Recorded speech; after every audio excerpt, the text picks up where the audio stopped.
నమస్తే ఫ్రెండ్స్. అందరికీ నమస్కారం. ముందుగా మనందరి గురువైనటువంటి వంశీకృష్ణ మాస్టర్ గారికి నా హృదయపూర్వక కృతజ్ఞతలు, ధన్యవాదాలు. బ్రహ్మర్షి పితామహ పత్రిజీ గారికి నా యొక్క ఆత్మ ప్రణామములు. జగద్గురు శ్రీకృష్ణ పరమాత్మకి నా ఆత్మ ప్రణామములు. మరియు సీతాయనం అనే గ్రంథరాజ్యాన్ని ఇచ్చినటువంటి దీనా మరియం గారికి నా యొక్క ఆత్మ ప్రణామం తెలియజేసుకుంటూ ఈరోజు సెషన్‌లోకి వెళ్దాం ఫ్రెండ్స్. మనం గత సెక్షన్‌లో ఎక్కడ ఆపేసామంటే సీత జన్మించింది కదా! ఆమె జన్మించడంతోటి ప్రకృతి అంతా పరవశించిపోయింది. వర్షం చిన్న చిన్న చినుకులతోటి మొదలై ఎన్నో రోజులుగా దాహార్తితో ఉన్న నేలను ఒక్కసారిగా ముంచెత్తిందనమాట. అలా తను పుట్టడంతోటి ప్రకృతి అంతా పరవశంతో, ఆనందంతో తన కృతజ్ఞతని తెలియజేసింది అనేసి తెలిపారనమాట. అలాగే జనక మహారాజు కూడా ఆ కుమార్తెను గుండెలకు హత్తుకొని తన కృతజ్ఞతని తెలిపారనమాట. ఆ రోజుల్లోనే నదిలో నేను చనిపోబోయిన కొన్ని నెలల తర్వాత మహారాజు నా కోసం మనిషిని పంపారు. ఎవరి కోసం మనిషిని పంపారంట? మీనాక్షి కోసం ఒక మనిషిని పంపారనమాట. మీనాక్షి చనిపోయేది కదా! నదిలో కొట్టుకుపోయేది. కానీ మహారాజు తనని కాపాడారు. ఆ కాపాడిన కొద్ది రోజులకే ఈ సంఘటన అనేది జరిగిందనమాట. మహారాజు నీ కోసం అడుగుతూ నా వద్దకు వచ్చారు అని అతిథి ఒకరోజు నాతో చెప్పింది. అయితే అతిథి ఏమని చెప్పిందంటే తనతో, మహారాజు నీ కోసమే వెతుకుతున్నారు అని నా దగ్గరకొచ్చారని చెప్పిందంట. ఆమె ఆశ్చర్యంగా, నా గురించా? నేను ఆశ్చర్యంగా ప్రశ్నించాను. ఆమె తల ఊపింది.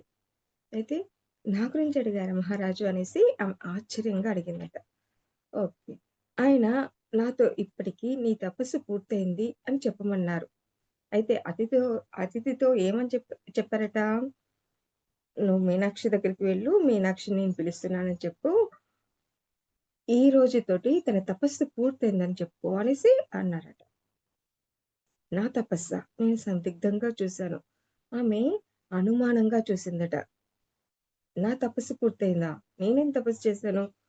సాధారణార్థంలో తపస్సు అంటే ఏంటి? ఋషులు ఆహ్, హ్మ్.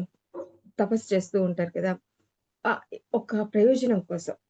అంటే అందరూ సుభిక్షంగా ఉండాలి, అందరూ సంతోషంగా ఉండాలని కొన్ని ప్రయోజనాల కోసం సుదీర్ఘంగా ధ్యాన సాధన చేస్తారు కదా! దాన్ని తపస్సు అంటారు.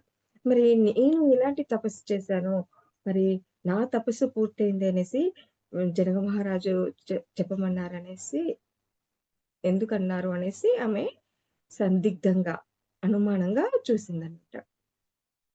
అయితే సాధారణ అర్థంలో తపస్సు అంటే ఋషులు తమకు మరి ప్రపంచానికి కొన్ని ప్రత్యేక ప్రయోజనాల కోసం చేసే సుదీర్ఘ క్లిష్ట ధ్యాన సాధన అని నాకు తెలుసు. మన మహారాజు మన రాజ్యం కోసం తపస్సు చేస్తారు. కానీ నేను ఒక బీద పరిచారకును. తపస్సు తపస్సు చేసే అవకాశమే లేదు. నేను ఏ ధ్యాన సాధన చేయలేదు. దీని గురించి నాకు ఏమీ తెలియదు. అయితే ఆమె దృష్టిలో తపస్సు అంటే ఏంటి? ఋషులు, మహర్షులు చేసే సాధన అని. ఒక ప్రయోజనం కోసం చేసేది. మరి నేను బీద పరిచారకుడును. అంటే బీ అంటే బీదరికంలో ఉంది కదా! తను ఆహ్, ఒక మామూలు వ్యక్తి. నేను ఎలాంటి తపస్సు చేయలేదు. నేను ఎలాంటి ధ్యాన సాధన చేయలేదు.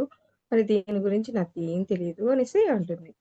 మళ్ళీ ఆమె తల ఊపింది. మీనాక్షి, నువ్వు అనేక ఇబ్బందులు ఎదుర్కొన్నావు. నీ తండ్రి మరణించిన నాటి నుంచి నీ కష్టం నాకు తెలుసు. ఇప్పుడు అది నీకు ఉపయోగపడడాన్ని నేను చూస్తున్నాను. ఆయన ఇప్పుడు నీకు మహారాణి సేవకురాలి బాధ్యతలు అప్పగించారు. అది కూడా కొంతకాలమే. ఆ తరువాత నీకు ఇంకో బాధ్యత అప్పజెప్పబడుతుంది. అయితే అతిథి ఏమని అంది మళ్ళీ, మీనాక్షి, నువ్వు అనేక సంవత్సరాలుగా ఎన్నో ఇబ్బందులు ఎదుర్కొన్నావు కదా! నీ తండ్రి చనిపోయినప్పటి నుంచి. ఆహ్, ఆ క ఆ ఇబ్బందులన్నీ ఈ రోజుతోటి తీరిపోయాయి. నీ కష్టము నువ్వెంత కష్టపడ్డావో నాకు తెలుసు. అవన్నీ ఇప్పుడు ఉపయోగపడుతున్నాయి నీకు. అంటే నువ్వు ఏదైతే కష్టాన్ని అనుభవించావో, ఆ కష్టం అనేది నీకిప్పుడు ఉపయోగపడుతుంది. ఉపయోగపడడాన్ని నేను చూస్తున్నాను. ఆయన ఇప్పుడు నీకు మహారాణి ప సేవకురాలి బాధ్యతలన్నీ అప్పగించబోతున్నారు. అది కూడా కొద్ది రోజులు మాత్రమే. ఆ తర్వాత నీకు ఇంకో బాధ్యత అప్పజెప్పబడుతుందని ఆమె అంటుందన్నమాట. నాకేమీ అర్థం కావడం లేదు. నేను గొణిగాను. ఇప్పుడు ఉన్న స్థితి పట్ల నేను సంపూర్ణ సంతృప్తితో ఉన్నానని నీకు తెలుసు. నాకు ఇంకేమైనా కావాలని నేను అనుకోవడం లేదు. వాస్తవానికి మహారాజు, మహారాణులతో ప్రత్యక్షంగా మెలిగే స్థాయికి మారడం నాకు భయంగా ఉంది. ఈ పరివారపు కృత్యాలలో వారి కంట పడకుండా పని చేసుకోవడం నాకు హాయిగా ఉంది. అయితే మీనాక్షి ఏమని అనుకుంటుందంటే ఇదేమీ నాకు అర్థం కావడం లేదు అని తన మనసులో గొనుక్కుందనమాట. నాకు ఇప్పుడు నేనున్న స్థితి పట్ల నాకు సంపూర్ణ తృప్తుంది. సంతృప్తి ఉంది అనేసి ఆహ్, ఆమెకు తెలుసు. ఎవరికి? మీనాక్షికి. ఎందుకంటే తను ఒకప్పుడు ఏమనుకుంది, ఇది చిన్న పని, ఇది పెద్ద పని. ఈ పని చేయడం వల్ల ఎవరైనా ఏమన్నా అనుకుంటారేమో అనే ఆలోచనలతో, భావనలతో ఆహ్, ఉండేది కదా! తన తండ్రి ఏమి నేర్పేవాడు? ఏ పని కూడా చిన్నది కాదు. ఈ సృష్టిలో అన్ని పనులు మనకు సమానమైనవే. అందరూ హ్మ్. అంటే ఒక్కొక్కళ్ళు ఒక్కొక్క బాధ్యతలని నిర్వర్తిస్తూ ఉంటారు. నీ బాధ్యతను నువ్వు చక్కగా నిర్వర్తించు అని తనకి బోధించాడు కదా! దానివల్ల ఆమెకి ఏ పని అంటే తను చేసే పని పట్ల సంపూర్ణమైన తృప్తి ఉందన్నమాట ఇప్పుడు. ఓకే. నేను ఆహ్, ఆ మహారాజు యొక్క పనులకి సహాయకంగా నేను పని చేస్తున్నాను. ఆయన తన పనులు తాను ఈజీగా చేసుకోవడానికి నేను సహాయకంగా ఉన్నాను. ఆయన చేయిగా ఉన్నాననే ఆహ్, సంతృప్తి అనేది ఆమెకి ఉందన్నమాట. ఇంకా దీనికంటే మంచి పని నేను చేయాలని అని ఆమె ఎప్పుడూ అనుకోలేదు. ఎందుకంటే అన్ని పనులు మంచివే అనేసి ఆమె ఉద్దేశ్యం కదా! వాస్తవానికి అంటే నిజానికి ఆమె మహారాజుతో కానీ, మహారాణితో కానీ ప్రత్యక్షంగా అంటే వాళ్ళతో క్లోజ్‌గా వాళ్ళ దగ్గరగా ఉండి పనిచేయడం అనేది ఆమెకి చాలా భయాన్ని కలిగిస్తుందట. అంతే కదా! హ్మ్. మనము ఎవరైనా అంటే మన మన యొక్క మనము ఏదైనా ఆఫీస్‌లో కానీ, లేకపోతే షాప్‌లో కానీ పనిచేసినప్పుడు మనము ఏంటి ఆ యజమానికి దగ్గరగా, సన్నిహిత వ్యక్తులుగా పనిచేయడానికి ఎక్కువ భయపడుతుంటాం. ఏదైనా తప్పు జరిగితే వెంటనే అందరికంటే ముందు వాళ్ళని కోపం చేస్తారు కదా! అంటే చిన్న తప్పు జరిగినా కానీ ఆహ్, ఆహ్, కోపం చేస్తారేమో, వాళ్ళ కోపానికి గురి కావాల్సొస్తుందేమో అని భయపడుతుంటారు కదా! అలాగే ఆమెకి భయం అనేది సహజంగా ఉందన్నమాట. ప్రత్యక్షంగా వాళ్ళతో దగ్గరగా ఉండి పనిచేయడం. కాకపోతే ఆమెకి ఈ పరివారపు కృత్య అంటే ఈ కుటుంబం యొక్క కృత్యాలలో, పనులలో వారి కంట పడకుండా దూరంగా ఉండి పని చేసుకోవడం అనేది ఆమెకెంతో హాయిగా ఉందన్నమాట. నెక్స్ట్ "నువ్వు ఆయన వివేకాన్ని విశ్వసిస్తావా తల్లి? నేను ఏమీ బదులు చెప్పబోయేసరికి ఆమె కొనసాగిస్తూ, నీ తండ్రి ప్రమాదానికి గురైనప్పుడు మహారాజు ఆయనను ఆశీర్వదించడానికి వచ్చారా అని నువ్వు నన్నడగడం గుర్తుందా?" అని ఆమె నన్ను అడిగింది. అయితే ఆహ్, ఇవన్నీ తను మనసులో అనుకుంటుందనమాట. తన మనసులో అనుకునే భావాలు. అయితే అతిథి ఆహ్, హ్మ్. ఇంకా చెప్తుంది. "నువ్వు ఆయన వివేకాన్ని విశ్వసిస్తావా? నువ్వు నమ్ముతావా?" ఆహ్, నేను ఏం బదులు చెప్పబోయేసరికి ఇంకా కొనసాగిస్తూ ఆమె ఇంకా చెప్తూ, "నీ తండ్రి ప్రమాదానికి గురైనప్పుడు నన్నొక ప్రశ్న వేశావు నీకు గుర్తుందా? మా తండ్రి చనిపోవడానికి ముందు మహారాజు గారు ఆయన వచ్చి మా తండ్రి గారిని కలిసారా? ఆయన ఆశీర్వాదాన్ని ఇచ్చారా?" అని అతిథిని అడుగుతుంది గదా! ఎందుకంటే ఆయన ఆత్మ అనేది నా వల్లనే చనిపోయాడు. ఆయన చనిపోయేటప్పుడు బాధతో చనిపోయి ఉంటాడు. ఒకవేళ మహారాజు గారు ఆయనను కలిసి ఉంటే, ఆయన ఆశీర్వాదం పొంది ఉంటే ఆహ్, చాలా హ్యాపీగా వెళ్ళిపోయేవారు అన్న భావనలో ఉండేది గదా! ఆ! అలాంటి భావంతో ఆమె మహారాజు గారు చనిపోవడానికి ముందు మా తండ్రి గారిని కలిసారా అనేసి అడుగుతుందనమాట. ఆ ప్రశ్న నువ్వు నన్నడిగావు కదా! నీకు గుర్తుందా అని ఆమె గుర్తు చేస్తూ ఉందనమాట ఇప్పుడు. హ్మ్. నేను తల ఊపాను. దానికి ఏం చేసింది మీనాక్షి, గుర్తుంది అన్నట్టుగా తల ఊపిందనమాట. అప్పుడు నేను ఆ గదిలో లేను. కానీ మన పరిచారకుల్లో ఒకరు అక్కడ ఉన్నారు. ఈ మధ్యనే అతను నాతో ఆ విషయాలు చెప్పాడు. అయితే ఆ టైంలో నేను ఆ గదిలో లేను. ఆయన చనిపోయేటప్పుడు ఆయన గదిలో నేను లేను. కాకపోతే మన పరిచారకులు అంటే మన పని వాళ్ళలో ఒకరు ఆయన ఆ గదిలో ఉన్నారట. ఆయన ఈ మధ్యనే నాకు ఆహ్, అప్పుడు మాట్లాడిన ఆ సంభాషణని నాకు చెప్పారు అనేసి చెప్తుంది. మీ నాన్న మరణించబోతూ ఉండగా, మహారాజు ఆయన సంవత్సరాల తరబడి చేసిన సేవకు కృతజ్ఞత తెలిపి, "నీ చివరి కోరిక ఏమైనా ఉంటే దానిని పూర్తి చేస్తాను చెప్పు" అని అడిగారు. ఆయన చివరి కోరిక నువ్వు తెలుసుకోవాలని నేను కోరుకుంటున్నాను అనేసనంది. అంటే ఆయన చనిపోయే ముందు మహారాజు గారు ఆయనను కలిసారు. "నువ్వు ఇన్ని రోజులు నాకు ఎంతో భక్తి శ్రద్ధలతో సేవ చేశావు కదా! దానికి కృతజ్ఞత" అనేసి కృత కృతజ్ఞతలు తెలిపారు. అంతే కాకుండా "నీకేమన్నా కోరికలుంటే చెప్పు. నీ చివరి కోరిక ఏంటి చెప్పు. నేను తీరుస్తాను" అనేసి అడిగారు. ఆయన చివరి కోరిక ఏంటిదో నువ్వు తెలుసుకోవాలి అనేసి ఆమె అంటుందనమాట. నీ తండ్రి తన చేతులు జోడించి తన జీవితాంతం వరకు మహారాజు నిన్ను చూడాలని, నీ దురదృష్టాలలో నిన్ను రక్షించాలని, నువ్వు పనికి వస్తావనుకుంటే, ఇంతకంటే మించిన సేవలో నిన్ను ఉంచాలని అభ్యర్థించాడని ఆ పరిచారకుడు నాతో చెప్పాడు. మహారాజు తల ఊపి ఒప్పుకున్నారు.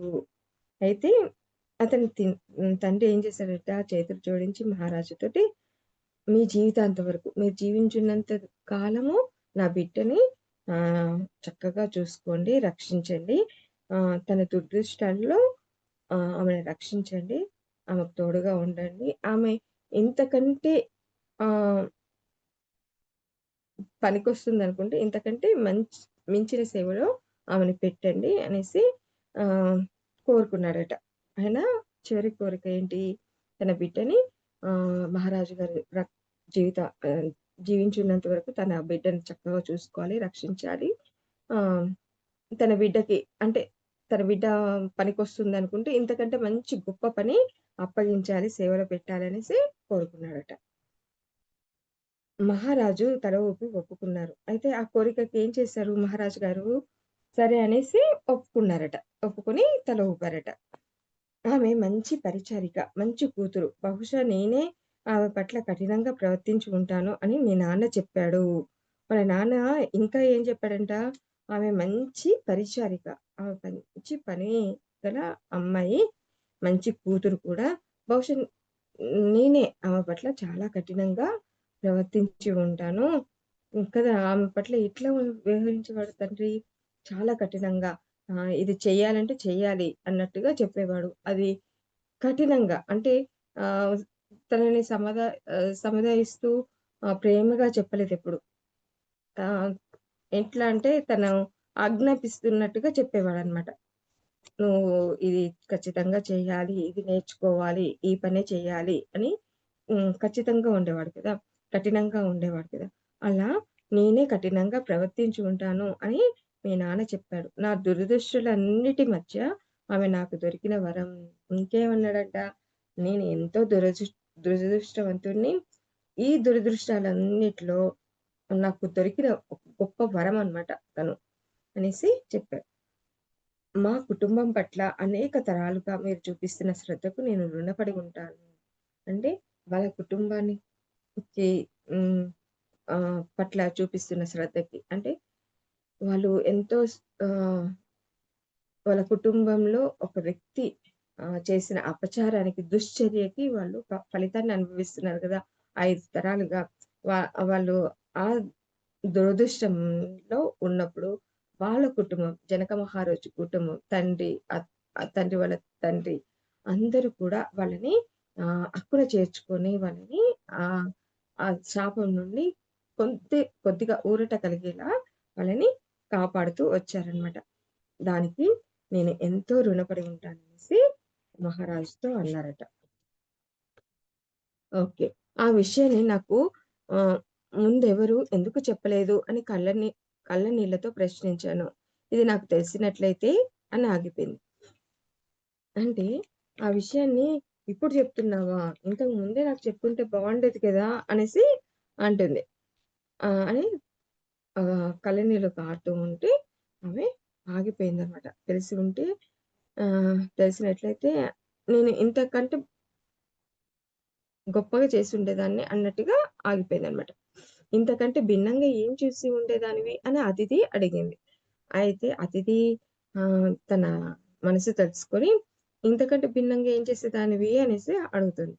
అంటే తన తండ్రి పట్ల కృతజ్ఞతతో తండ్రితో ఉన్నట్టుగా అనిపిస్తుందనేసి తన తండ్రి అప్పగించిన పనిలోనే కొనసాగింది గదా! ఇన్ని రోజులు. ఆ పని హ్మ్. చేస్తున్నప్పుడు తనకు చిన్న పని చేస్తున్నాను అనే అసహ్యం కానీ, ఆ పని పట్ల హ్మ్. వ్యతిరేకత కానీ లేకుండా తను ఎంతో శ్రద్ధగా హ్మ్. తన తండ్రి ఆ పని చేస్తూ ఉంటే తన తండ్రి తన పక్కనే ఉన్నట్టుగా, తను ప్రేమగా ఉన్నట్లుగా భావించింది కదా! దానికంటే గొప్పగా చేసేదానివా అనేసి అడుగుతుందనమాట. అప్పుడు మీనాక్షి, "నాకు తెలీదు. నేను గొణిగాను. ఏమో తెలీదు" అనేసి చెప్తుంది. గతాన్ని మర్చిపో మీనాక్షి. భవిష్యత్తు గురించి ఆలోచించు. మహారాజు నీ కోసం పిలిచారు. నువ్వు ఆయన పిలుపుని తిరస్కరించకూడదు. అయితే మీనాక్షి ఇంకా ఏం చెప్తుంది? గతాన్ని మర్చిపో. భవిష్యత్తు గురించి ఆలోచించు. మహారాజు నీ కోసం పిలిచారు. ఆయన ఆహ్, పిలుపును తిరస్కరించకూడదు. ఆయన ఎంతో ఆహ్, అంటే ఆయన పిలుపు మన దగ్గరికి వచ్చిందంటే మనం ఎంత గొప్ప అదృష్టవంతులం కదా!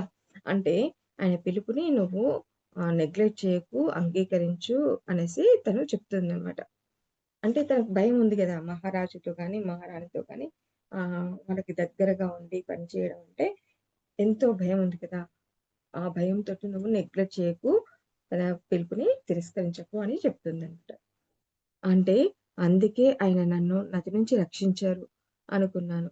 అంటే వాళ్ళ నాన్నగారు చెప్పారు కాబట్టి తనను ఆదుకోమని, తన దురదృష్టం నుంచి కాపాడమని చెప్పారు కాబట్టి ఆయన నన్ను రక్షించి ఉంటారు అనేసి ఆమె మనసులో అనుకుందనమాట. అనేక సంవత్సరాల తర్వాత కూడా ఆయన నా తండ్రికి ఇచ్చిన మాటకు కట్టుబడి ఉండడం నన్ను కదిల్చివేసింది. అయితే తన తండ్రికి ఎప్పుడో మాటిచ్చాడు కదా! జనక మహారాజు. ఆ మాటకి కట్టుబడి ఉండడం ఆమె ఆమె హృదయాన్ని కదిల్చి వేసిందనమాట. ఇంత గొప్ప హృదయమా! అంటే మనిషి లేకపోయినా, ఆ మనిషికిచ్చిన మాటని నిలబెట్టుకున్నాడు కదా! మహారాజు. దానికి ఆమె కదిలిపోయిందనమాట మనసు. అది మా మహారాజు యొక్క నైజం.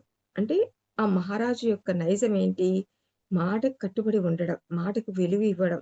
ఆయన మాట ఎలాంటిదంట శిలాశాసనం. అంటే శిల మీద ఏదైనా రాస్తే తుడిపేసి పోతుందా? పోదు గదా! అలా ప్రభావవంతంగా ఉంటుంది ఆయన మాట అనేసి అంటున్నాడు. ఆయన ఎన్నడూ తన మాటను పాలించకుండా ఉండరు. అంటే ఆయన ఒక మాట అన్నాడంటే, ఆ మాట మీదనే నిలబడతాడు. ఆయన పాటించకుండా ఎప్పుడూ ఉండలేదు అనేసి మనకి తెలియజేస్తున్నారు. శిలాశాసనంతో పోలుస్తున్నారు. అంటే బండ మీద రాసింది ఎంత ఆహ్, పదిలంగా ఉంటుందో, ఎన్ని సంవత్సరాలైనా అలాగే ఉండిపోతుంది గదా! అది ఎప్పటికీ ఆహ్, చెరిగిపోదు గదా! అంత గొప్పగా ఆయన పాటిస్తాడు చెప్పిన మాటల్ని అనేసి మనకి తెలియజేస్తున్నారు. ఆయన సాహసం అపరిమితం. ఆయన ఆయన చర్యను తపస్సు ద్వారా నేర్చుకున్నారు.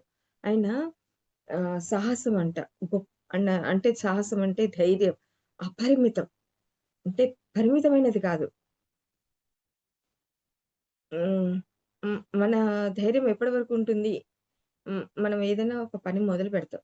ఆ పని ఎప్పటి వరకు సాగుతుందంటే, ఏదైనా అడ్డంకు వచ్చేంత వరకే సాఫీగా సాగుతుంది. అడ్డంకు వచ్చిందంటే మన సాహసం అనేది నీరు గారిపోతుంది. అక్కడే ఆగిపోతాం. కానీ ఆయన సాహసం ఎలాంటిదంటే అపరిమితం. ఎన్ని అడ్డంకులొచ్చినా కానీ ఆగకుండా ఆయన ఆహ్, సాహసవంతంగా చేసుకుంటూ వెళ్తారనమాట. అతని చర్య అంటే ఆహ్, అతని యొక్క పని ఎలాంటిదంట, ఆ పని ఎలా నేర్చుకున్నారంట తపస్సు ద్వారా నేర్చుకున్నారు. అంటే తన ధ్యాన సాధన ద్వారా తను ఆహ్, గొప్ప సహనాన్ని నేర్చుకున్నాడు అనేసి మనకి తెలియజేస్తున్నారు. ఓకే. అతిథి తన సంభాషణ కొనసాగిస్తూ తాను కలగజేసుకోవడానికి సరైన సమయం కోసం మహారాజు వేచి చూస్తున్నారు అన్న విషయంలో నేనెప్పుడూ సందేహపడలేదు. ఆయన సరైన క్షణంలో ఆయన నన్ను పిలుస్తారు. అతిథి ఇంకా తన సంభాషణను కొనసాగిస్తూ అంటే తను చెప్తుంది గదా!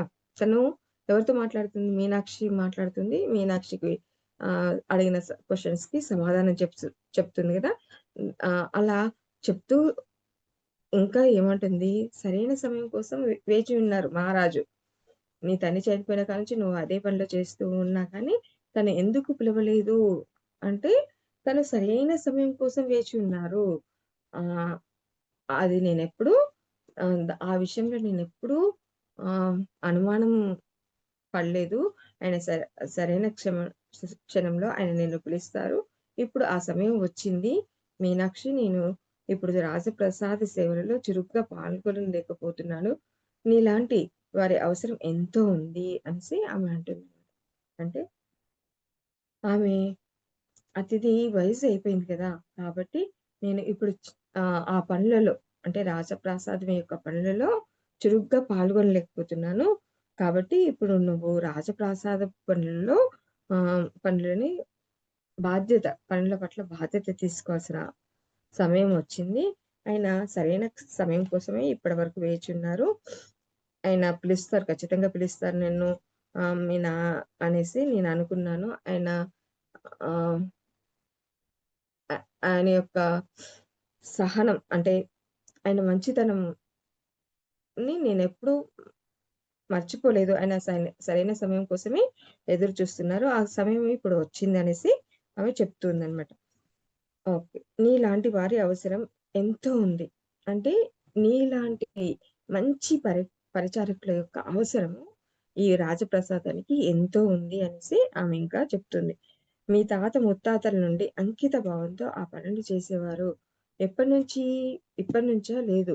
వాళ్ళ తాత ముత్తాతల నుంచి ఆ పనులని ఎంతో అంకిత భావంతో అంటే ఇవి నాకు అప్పగించిన పనులు. ఇది నా కర్తవ్యం. ఇది నా బాధ్యత అని ఎంతో శ్రద్ధతో, భక్తితో వాళ్ళు ఆ పనులను చేసేవారు.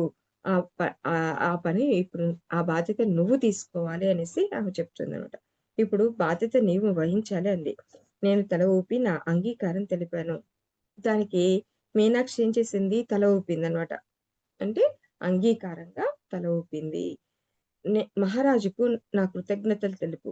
కేవలం నన్ను పిలిచినందుకు మాత్రమే కాదు, నా తండ్రి చివరి కోరికను తీర్చినందుకు.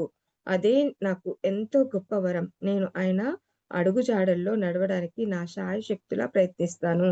అప్పుడు మీనాక్షి ఇంకా ఏమంటుంది అతిథితో, "ఓకే. మహారాజుకి నా కృతజ్ఞతలు తెలియజేయి అతిథి. ఆహ్, కేవలం నన్ను పిలిచినందుకు గాదు కృతజ్ఞతలు, నా తండ్రి కోరికను నెరవేర్చినందుకు." అతని చివరి కోరికని తీర్చినందుకు ఆహ్, కృతజ్ఞతలు తెలియజేయి. అది నాకు ఎంతో గొప్ప వరం కదా! తనకు ఆహ్, ఎప్పుడూ వాళ్ళ నాన్న "నువ్వు దురదృష్టవంతురాలివి. దురదృష్టం మనల్ని వెంటాడుతుంది. మన కుటుంబాన్ని వెంటాడుతుంది" అనేసని అంటుంది. కాకపోతే మహారాజు దగ్గర నుంచి మహారాజు యొక్క ఆహ్, హ్మ్. పరిచారికల్లో అందరి పరిచారకుల్లో బాధ్యతను తీసుకోవడం అంటే ఆహ్, వాళ్ళకి సన్నిహితంగా ఉండడం అంటే ఎంత గొప్ప ఆహ్, పని. అంటే ఎంత గొప్ప అవకాశం. అటువంటి అవకాశం ఆమెకి దేని ద్వారా వచ్చింది? తన తండ్రి వల్ల వచ్చింది కదా! అది గొప్ప వరంగా ఆమె భావిస్తుందనమాట. తన తండ్రి ఆహ్, పట్ల ఆమెకి ఎంతో గౌరవము ఆహ్, ఉండి ఆయన అడుగుజాడల్లో ఆయన ఏం నేర్పించారో నాకు, ఎలా జీవించాలని నేర్పించారో ఆయన అలా జీవించడానికి నేను నా శాయశక్తులా ప్రయత్నిస్తాననేసి ఆమె చెప్పమని చెప్పిందనమాట. అతిథి వెళ్ళిపోయిన తర్వాత ఈ మధ్య నా హృదయంలో నా ప్రమేయం లేకుండానే వచ్చిన మార్పుకి, సంభవిస్తున్న సంఘటనలకు ఎంతో సంబంధం ఉంది అనిపించింది. గత కొద్ది నెలలుగా నా ధోరణిలో వచ్చిన మార్పు మహారాజుకు తెలుసా? ఆయన ఆశీర్వచనాలే నన్ను మార్చి, నా వ్యతిరేకతను, నా స్వీయ జాలిని కృతజ్ఞతా తత్వంగాను, అల్పమైన పనులను కూడా ఇష్టంతో చేసే అవకాశాలుగాను మార్చి, నా తండ్రి జీవితంలోని హుందాతనాన్ని చూడగలిగి, నా బాల్యం నుంచి ఆయన నాకు బోధించడానికి ప్రయత్నించిన సత్యాన్ని గ్రహించేటట్లు చేశాయా? అనేసి ఆమె ఆలోచిస్తూ ఉందనమాట. ఏంటి? అతిథి వెళ్ళిపోయింది. ఓకే. అక్కడి నుంచి. ఆమె ఏమని ఆలోచిస్తుంది? తన ప్రమేయం లేకుండానే తనలో ఎన్నో మార్పులు జరిగాయి కదా! అంతర్గతంగా. ఎప్పుడైతే తాను ఆహ్, నా తండ్రి చెప్పిన పనులను మాత్రమే నేను చేస్తాను. నేను దాన్ని ఆహ్, అంటే అంకిత భావంతో చేస్తాను. ఏది ఈ సృష్టిలో ఏది చిన్న పని కాదు. ఏది పెద్ద పని కాదు. అన్నీ సమానమైనవే అన్న ధోరణి ఎప్పుడైతే అలవాటు చేసుకుందో ఆమె లోపల కూడా అంతర్గతంగా ఎన్నో మార్పులు సంభవించాయన్నమాట. అటువంటి మార్పుకి బాహ్యంగా జరిగే సంఘటనలకి ఎంతో సంబంధం ఉంది. అంతే గదా ఫ్రెండ్స్. మనలో కొన్ని మార్పులు అంతర్గతంగా సంభవించినప్పుడు, మన చుట్టూ ఉన్న పరిస్థితుల్లో కలిగే ఆహ్, ఆ సంఘటనలు, ఆ పరిస్థితులు కూడా మనకి దానికి తగ్గట్టుగా అనిపిస్తూ ఉంటుంది. అలా మన జీవితంలో కూడా ఎన్నో సంఘటనలు జరిగి ఉంటాయి. మనము గమనించి ఉంటాం కదా! అలాగే ఆమె కూడా గమనించిందనమాట. గత కొద్ది నెలలుగా నా ధోరణిలో వచ్చిన మార్పు మహారాజుకు తెలుసా? అంటే నాలో ఈ మార్పు వచ్చింది అన్న విషయము మహారాజుకు తెలుసా? ఆయన ఆశీర్వచనాలే ఆయన నన్ను ఆశీర్వదించి ఉంటారు. ఆయన ఆశీర్వాదం వల్లనే నాలో ఆహ్, ఈ వ్యతిరేకత అనేది పోయి ఉంటుంది. అంటే ప్రతీదీ తండ్రికి వ్యతిరేకంగా ఉండేది కదా! తన భావాలన్నీ. తన హ్మ్. భావాలలో ఉండే వ్యతిరేకత అనేది, స్వీయ జాలి అనేది కృతజ్ఞతగా మారిందట. దేనిగా మారింది? కృతజ్ఞత. అంటే తను తన కర్తవ్యాన్ని నిర్వహిస్తుంది. ఆహ్, ఆహ్, నిర్వహిస్తున్నాను. ఇది చాలా చిన్న పని అని తన మీద తనకు జాలి అనేది లేదు. తను ఎలాంటి ఆహ్, భావాలన్నీ కూడా ఎలా మార్పు చెందాయంటే ఆహ్, కృతజ్ఞతా తత్వంతో. అంటే ఇది నాకు వచ్చిన మంచి అవకాశము. నాలో ఉన్న ఆహ్, అన్ని వ్యతిరేక భావాలని తరిమి కొట్టడానికి వచ్చిన మంచి అవకాశంగా ఆమె ఆహ్, అల్పమైన అంటే చిన్న పనులను కూడా ఎంతో ఇష్టంగా చేసే హుందాతనం అనేది ఆమెకి అలవడిందనమాట. అవ అది ఒక అవకాశంగా మార్చుకుంది. తనకు ప్రతీదీ కూడా ప్రతి సంఘటన కూడా తనకు వచ్చిన గొప్ప అవకాశంగా మార్చుకొని తన ఆ పనులలో హుందాతనాన్ని చూడగలిగిందనమాట. ఆమె తన బాల్యం నుంచి కూడా తన తండ్రి ఏదైతే బోధించడానికి ట్రై చేశాడో, ఏదైతే తన కూతురు నేర్చుకోవాలి అనుకున్నాడో, ఆ సత్యాన్ని ఆమె గ్రహించేటట్లు చేశాయన్నమాట. ఏవి చేశాయి సత్యాన్ని గ్రహించడానికి? తనలో అంతర్గతంగా వచ్చిన మార్పులు అంటే ఎప్పుడైనా గాని మనం అంగీకరిస్తేనే మనలో మార్పు అనేది వస్తుంది అనేది ఇక్కడ మనం ఖచ్చితంగా నేర్చుకోవాలి. అంటే మనం దేన్నైనా అంగీకరించే స్థితిలో ఉండాలి. ఒక పరిస్థితి ఏర్పడ్డప్పుడు, ఒక సంఘటన ఎదురైనప్పుడు ఆ సంఘటనకు తగ్గట్టుగా మనము దాన్ని అంగీకరిస్తే మనలో అంతర్గతంగా గూడా మార్పులు అనేవి సంభవిస్తాయి.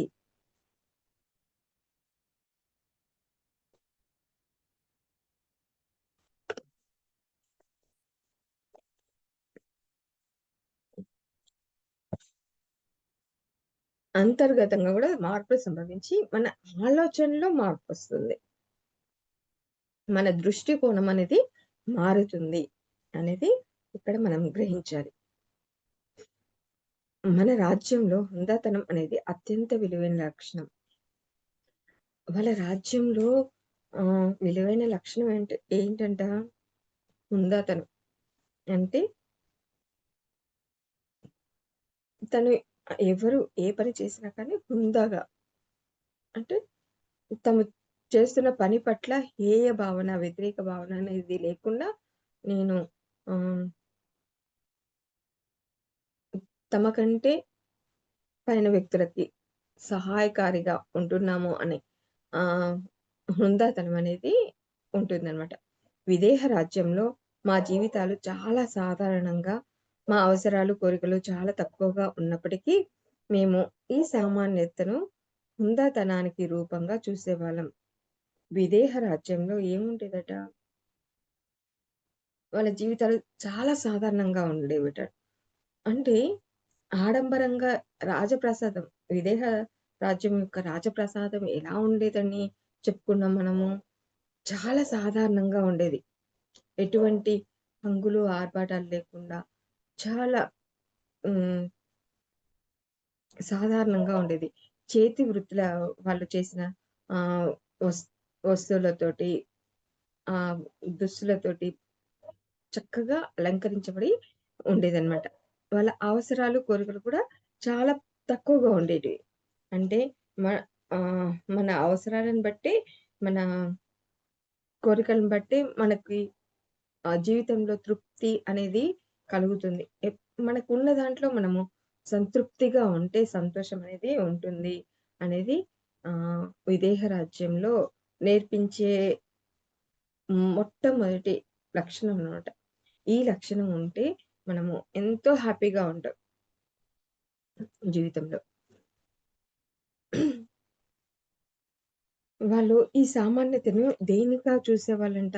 హుందాతనానికి ఆహ్, అంటే ఆహ్, వాళ్ళు ఎవరికంటే తక్కువ కాదు. మేము ఎవరికంటే ఎక్కువ కాదు, ఎవరికంటే తక్కువ కాదు అనే హుందాతనం అనేది వాళ్ళకి కలుగజేసిందంట ఆ సామాన్యత. దానికి కారణం ప్రకృతికి, హ్మ్. హ్మ్. రాజ్యంలోని ప్రజలందరికీ మేము ఇచ్చే గౌరవం. దానికి కారణం ఏంటంట? ఆ హుందాతనం ఇవ్వడానికి కారణం ఏంటి? ప్రకృతికి. అంటే వాళ్ళ చుట్టూ ఉన్న ప్రకృతికి మరియు ఆహ్, ప్రజలకి వాళ్ళిచ్చే గౌరవం. అంటే ఎదుటి వ్యక్తికి మనము వాళ్ళు చేసే పనిని బట్టి కాకుండా, వాళ్ళ రూపాన్ని బట్టి కాకుండా, వాళ్ళ ఆహ్, భౌతికమైన పరిస్థితులను బట్టి కాకుండా, వాళ్ళ యొక్క గుణాన్ని బట్టి వాళ్ళు ఆహ్, గౌరవము ఇచ్చేవాళ్ళనేసి తెలుసుకున్నాం కదా! అది అనేది వాళ్ళకి ఆ హుందాతనాన్ని నేర్పించింది అనేసి అంటున్నారు. ఎవరు ఏది ఎక్కువగా తీసుకోరు. మిగిలిన వారికి లేకుండా చేయరు. ప్రతి ఒక్కరు కూడా ఏది ఎక్కువగా తీసుకోరు. వాళ్ళకి ఎంత కావాలో అంతే తీసుకుంటారనమాట. అలా తీసుకోవడం వల్ల మిగతా వాళ్ళకి కూడా ఆ వనరులనేవి సరిపోతాయి కాబట్టి పనికొస్తాయి కాబట్టి వాళ్ళు ఆహ్, ఎంతో హుందాగా వ్యవహరించేవారు అనేసి అంటుంది. అలా చేయటం మేము సహించం కూడా. అంటే ఎవరైనా ఎక్కువగా తీసుకొని ఎదుటి వాళ్ళకి లేకుండా చేయడాన్ని వాళ్ళు ఆహ్, సహించరు. అంటే దాన్ని ఒప్పుకోరు. ఎవరైనా అలా చేసినా గాని అలా చేయకూడదు అని వాళ్ళు వాళ్ళకి తెలియజేసేవాళ్ళనమాట. తల్లిదండ్రులను తల్లిదండ్రులను కోల్పోయిన ప్రతి బిడ్డ సంరక్షించబడుతుంది. వృద్ధులు గౌరవించబడతారు. ప్రజల మధ్య నమ్మక ద్రోహం అనేదే లేదు. ప్రతి వారికి సమానమైన గౌరవం, ఆదరం, రక్షణ అందించబడతాయి. ఇంకా విదేహ రాజ్యంలో ఏముందంట? తల్లిదండ్రులను కోల్పోయిన పిల్లలు రక్షించబడతారు. అంటే ఆహ్, తల్లిదండ్రులను కోల్పోయాము. మేము అనాథలము. మా హ్మ్. మేమెలా బ్రతకాలి అనే ఆహ్, ఆత్మ న్యూనత ఉంటుంది కదా! మాకెవరు లేరు. మేమేం చేయలేము. ఆహ్, అనే ఆ నిరాశ, నిస్పృహ, ఆత్మ న్యూనత అనేది లేకుండా ఉంటుందంట. విదేహ రాజ్యంలో అందరూ సంరక్షించబడతారు. తల్లిదండ్రులు లేని పిల్లలు సంరక్షించబడతారు. ఆహ్, వృద్ధులు గౌరవించబడతారు. మరియు ప్రతి బిడ్డ ఆహ్, కూడా హ్మ్. సంరక్షించబడుతుంది. అంటే తల్లిదండ్రులను కోల్పోయిన ప్రతి బిడ్డ సంరక్షించబడుతుంది. వృద్ధులు గౌరవించబడతారు. ప్రజల మధ్య నమ్మక ద్రోహం అంటే నమ్మించి మోసం చేసేవాళ్ళుంటారు కదా సమాజంలో. అంటే మోసం మోసం అనేది ఎప్పుడు జరుగుతుంది అంటే మనం నమ్మినప్పుడే జరుగుతుంది. ప్రతి ఒక్కరిని మనలాగే ఉంటారు, మనలాగే ఆలోచిస్తారు అనేసి నమ్మి మోసపోతారు కొంతమంది. అలా హ్మ్. మోసం చేసేవాళ్ళు ద్రో నమ్మక ద్రోహం అనేది ఆ సమాజంలో లేదనమాట. ఎక్కడైతే ఏ సమాజంలో అయితే ఐక్యవత ఉంటుందో, ఐకమత్యం ఉంటుందో ఆ సమాజము, ఆ రాజ్యము ఎంతో సుభిక్షంగా, ఎంతో సంతోషంగా ఉంటుంది అనేసి అందరూ సంరక్షించబడతారు అనేసి మనము అర్థం చేసుకోవాలి. సో, అందుకే ఆహ్, మమ్మల్ని దురదృష్టం ముట్టినప్పుడు మా కుటుంబం రక్షించబడింది అని నేను గ్రహించాను. సో, దేనివల్ల వాళ్ళ కుటుంబము రక్షించబడిందంట? అటువంటి లక్షణాలు ఉన్నాయి కాబట్టి, ఆ విదేహ రాజ్యంలో వాళ్ళ దురదృష్టం వాళ్ళని చుట్టుముట్టినప్పుడు వాళ్ళు రక్షించబడ్డారు. ఆ రాజకుటుంబం యొక్క ఆదరణ అనేది లభించింది అనేసి ఆమె గ్రహించిందన్నమాట. మా మా సమాజంలో ప్రతి ఒక్కరము ప్రకృతి లయలను అర్థం చేసుకొని సహజ చక్రాలకు అనుగుణంగా జీవించేవాళ్ళం. వాళ్ళ సమాజంలో ప్రతి ఒక్కరు గూడా ఎలా జీవించేవాళ్ళంట? ప్రకృతి లయలను అర్థం చేసుకొని. అంటే ప్రకృతిలో వాళ్ళ చుట్టూ ఉన్న ప్రకృతిలో సంభవించే మార్పులను అర్థం చేసుకుంటూ దానికి తగ్గట్టుగా వాళ్ళు జీవించేవాళ్ళట. మాకు ప్రకృతి నియమాలు పవిత్రమైనవే కాక మా సమృద్ధికి మూలాలు. అంటే ఈ ప్రకృతి నియమాలు అనేవి ఎవరైతే పాటిస్తారో వ వాళ్ళు చాలా ఆనందంగా ఉంటారు అనేసి ఈ విదేహ రాజ్యమే ఒక ఉదాహరణ. అవి వాళ్ళకి ఎలాంటివేంట చాలా పవిత్రమైనవంట ప్రకృతి నియమాలు. అటువంటి ప్రకృతి నియమాలు హ్మ్. పవిత్రం వాళ్ళకి పవిత్రమైనవే కాకుండా, వాళ్ళ సమృద్ధికి అంటే వాళ్ళ అభివృద్ధికి ఆహ్, అంటే మూల కారణం ఏంటంటే, ఈ ప్రకృతి నియమాలను పాటించడమే. అల అట్ ఆహ్, అలా వాళ్ళు ప్రకృతికి ఎంతో విలువ ఇచ్చేవారు, గౌరవం ఇచ్చేవారు. అలాగే నెక్స్ట్ మా సంపద మా ప్రకృతి వనరుల మీద మాత్రమే కాక, మా మహారాజు వివేక వనరుల పైన కూడా ఆధారపడి ఉంది. వాళ్ళ సంపద ఇంకా దేని మీద ఆధారపడి ఉందట? అంటే ప్రకృతి మీదనే కాకుండా మహారాజు యొక్క వివేక వనరుల మీద. అత్ అతను వివేకంతో చేసే పనుల మీద కూడా ఆధారపడి ఉంది అనేసి అంటున్నారు. ఆయన వివేకము మా జీవితపు అన్ని కోణాలకు నిర్దేశకత్వం వహించేది.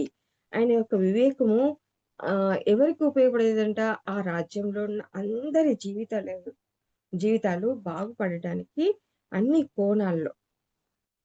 అంటే ప్రతి కోణంలోనూ వాళ్ళకి నిర్దేశకత్వం అంటే మార్గాన్ని చూపించేదంట. అలా మార్గాన్ని చూపిస్తూ ఆహ్, వాళ్ళు ఎంతో సమృద్ధిని సాధించడానికి ఉపయోగపడేదనమాట. ఏది ఉపయోగపడేది? మహారాజు యొక్క వివేకం అనేది ఉపయోగపడేది అనేసి అంటున్నారు. సో, మనము మన అభివృద్ధికి ఏంటి మూల కారణం అంటే, మనము ప్రకృతిని అర్థం చేసుకోవాలి. ప్రకృతిని అర్థం చేసుకుంటూ, మనలో వచ్చే మార్పుని గమనిస్తూ ఎప్పుడైతే మన వివేకం మీద ఆధారపడి ఉంటామో, అప్పుడు మన జీవితము ఒక సరైన మార్గంలో వెళ్తుంది అనేది నే ఇక్కడ నేను అవగాహన చేసుకున్నాను ఫ్రెండ్స్. ఓకే. హ్మ్. ఆయన నుంచి మేము ప్రకృతి నియమాలను అనుసరించినంత వరకు ఏదో ఒక రకంగా మన అవసరాలన్నీ తీర్చబడతాయని నేర్చుకున్నాము.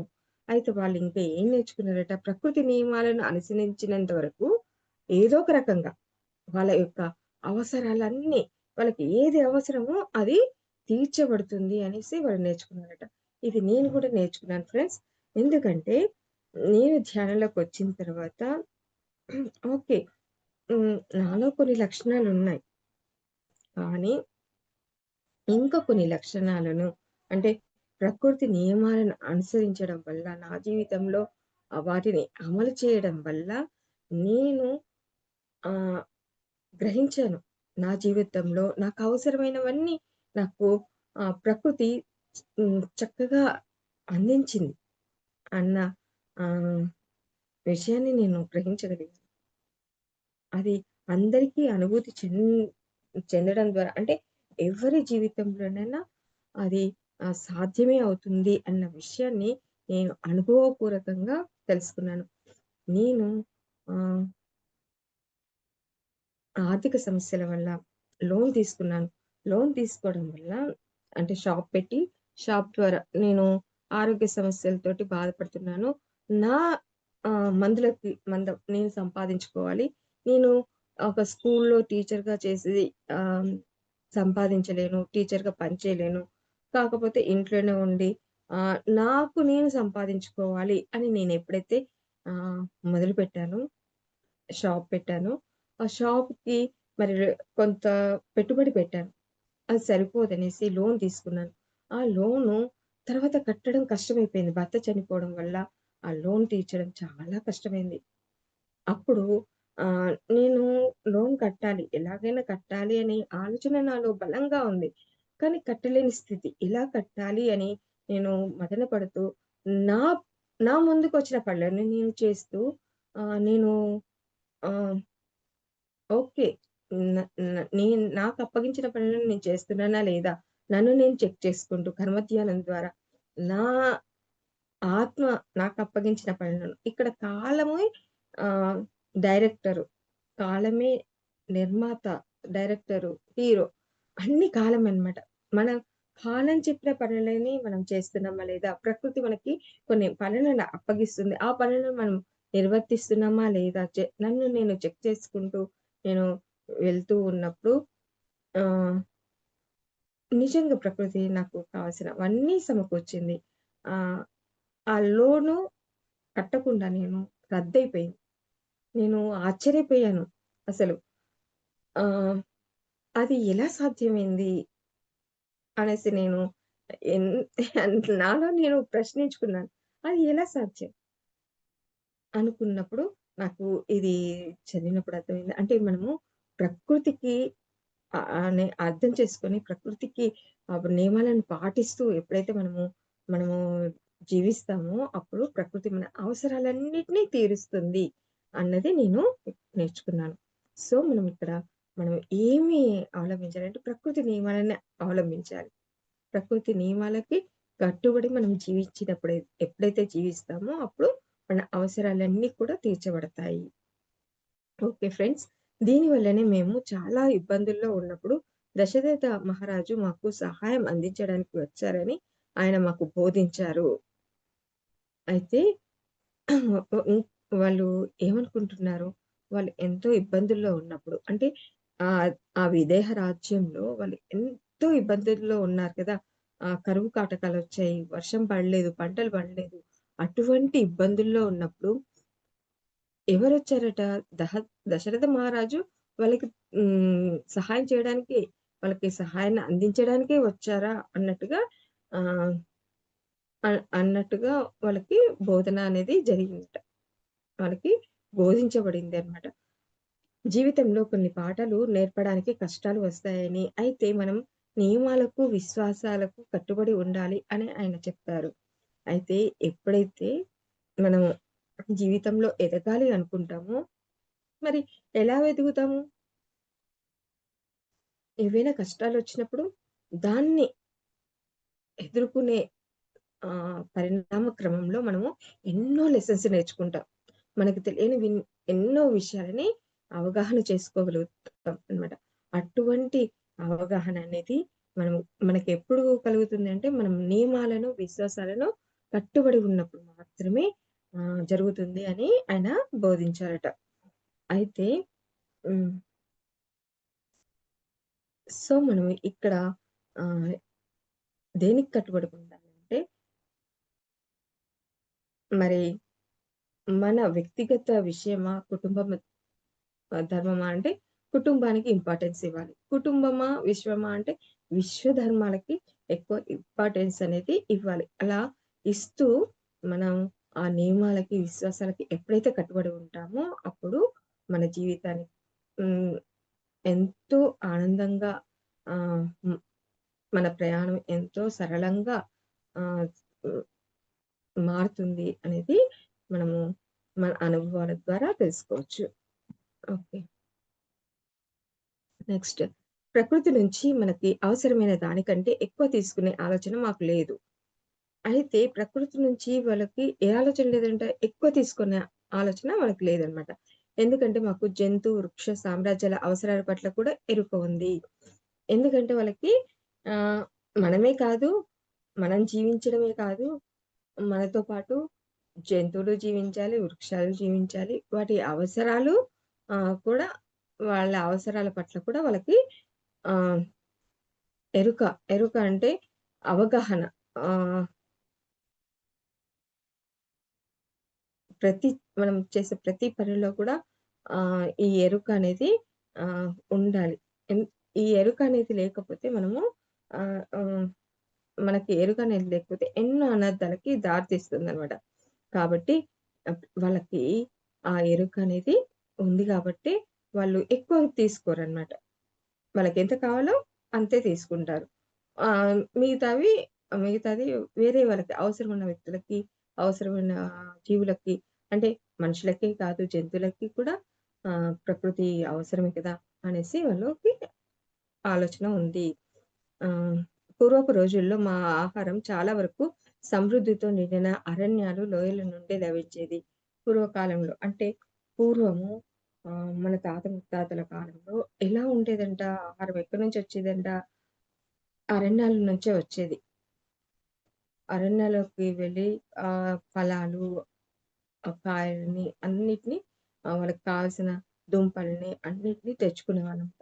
వాళ్ళ ఆహారం ఎక్కువగా అరణ్యాలలోని, లోయల నుంచే లభించేదనమాట. హ్మ్.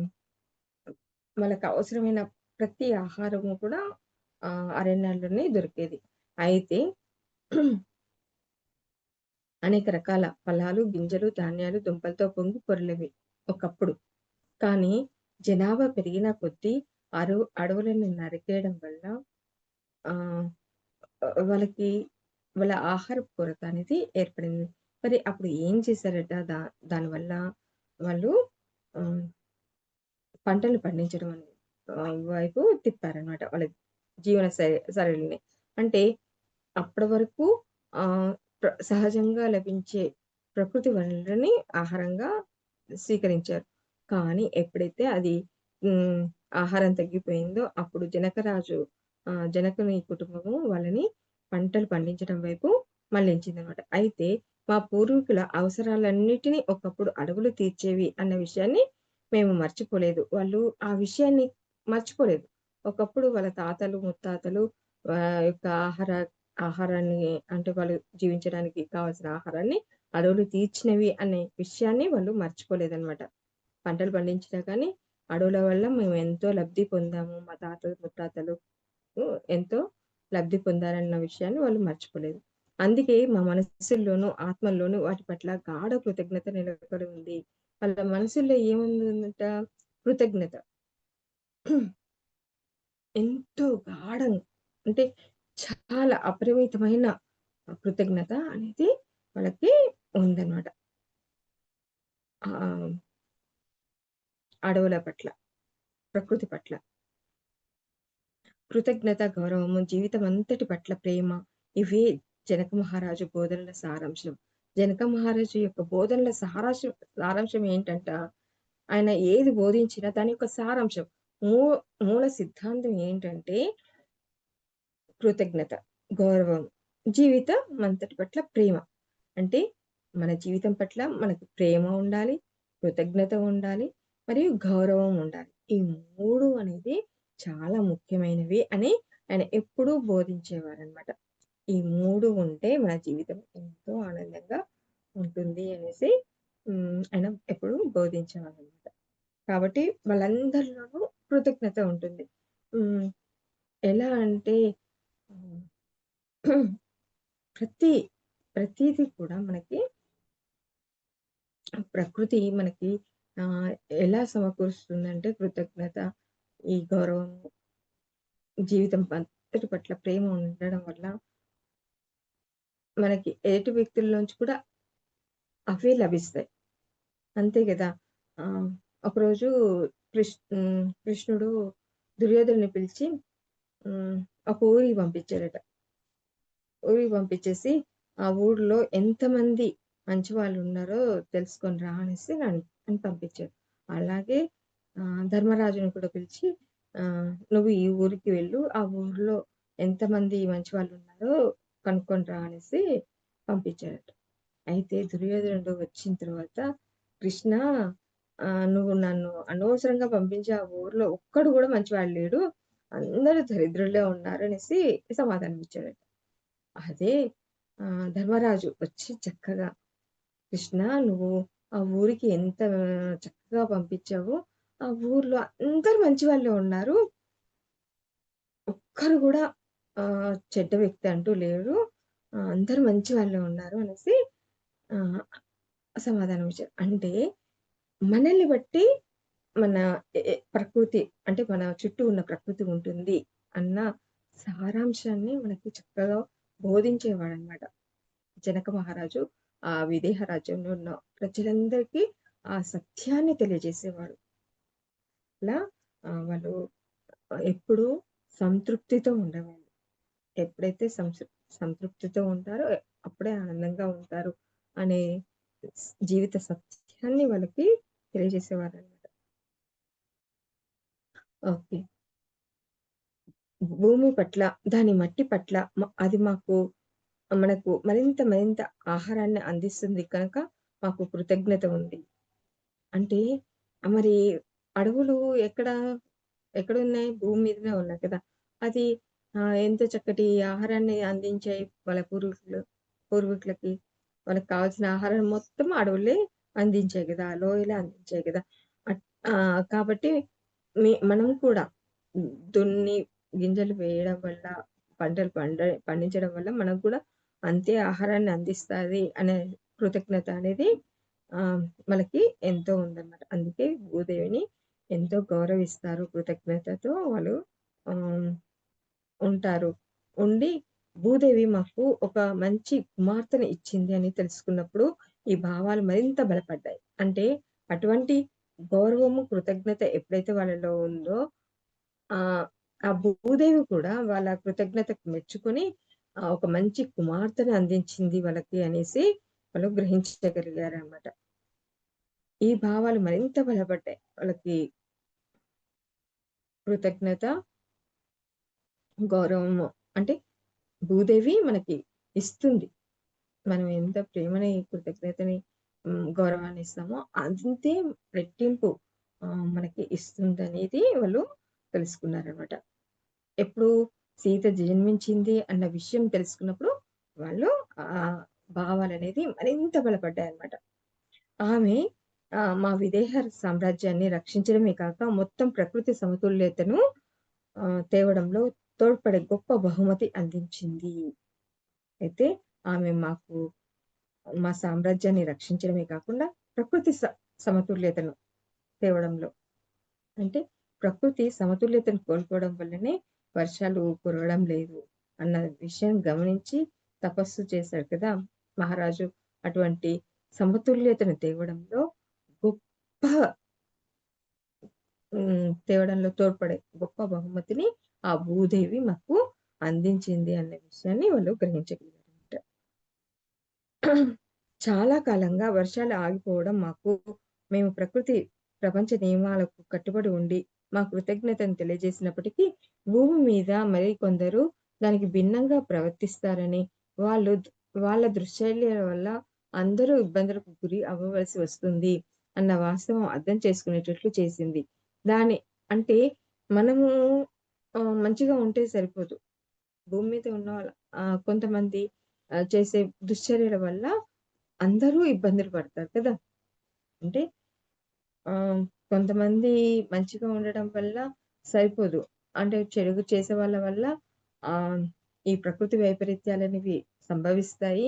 దానివల్ల ప్రజలందరూ కూడా ఇబ్బందులు పడతారు అన్న విషయము, ఆ వాస్తవము, ఆ సత్యం అనేది వాళ్ళు అర్థం చేసుకునేటట్లు చేసిందనమాట.